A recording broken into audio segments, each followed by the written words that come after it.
გარემოს დაცვისა და სოფლის მეურნეობის სამინისტროს მხარდაჭერითა და სოფლის განვითარების სააგენტოს ორგანიზებით ნიდერლანდებში ქალაქ ამსტერდამში საერთაშორისო გამოფენაზე საქართველოს ეროვნული პავილიონი წარსდგა. პავილიონში წარმოდგენილი იყო კომპანიების აჩინებული აქტო, ბრიცა, ჰობი, ნაც ინკორპორეიტიდი, ველინგტონი და ML Food Georgia სტენდები.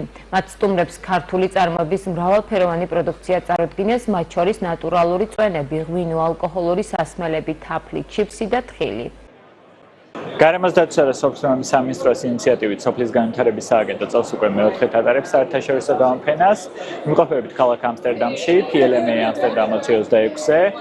7 ქართული აგროწარმოებული კომპანია არის წარმოდგენილი ამ გამოფენაზე. სხვადასხვა სახის პროდუქტით ეს იქნება ქართული ღვინო, თხილი, კაკალი, ჩიფსების წარმოება თუ ასე შემდეგ.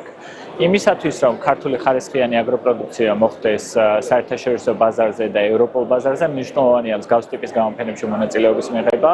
მოხარული ვართ, რომ საოცრად წარმომადგენლებმა მოვინახულეთ საქართველოს სტენდი PLMA ამსტერდამის, რომელიც არის ერთ-ერთი უდიდესი აგროსასუსათო გამოფენა მსოფლიოში და დარწმუნებული ვარ, რომ აღნიშნული გამოფენა მნიშვნელოვან ხელს შეუწყობს ქართული პროდუქციის კიდევ უფრო პოპულარიზაციას როგორც ნიდერლანდების, ასევე ევროპის ბაზარზე. კომპანია ბრიცა პირველად არის ამ გამოფენაზე, ძალიან მნიშვნელოვანი იყო სოფლის განვითარების სააგენტოს მხარდაჭერა და კარგი შესაძლებლობაა ქართული კომპანიებისთვის, რომ გავიდნენ ევროპის ბაზარზე და დაიმკვიდრონ თავიანთი ადგილი.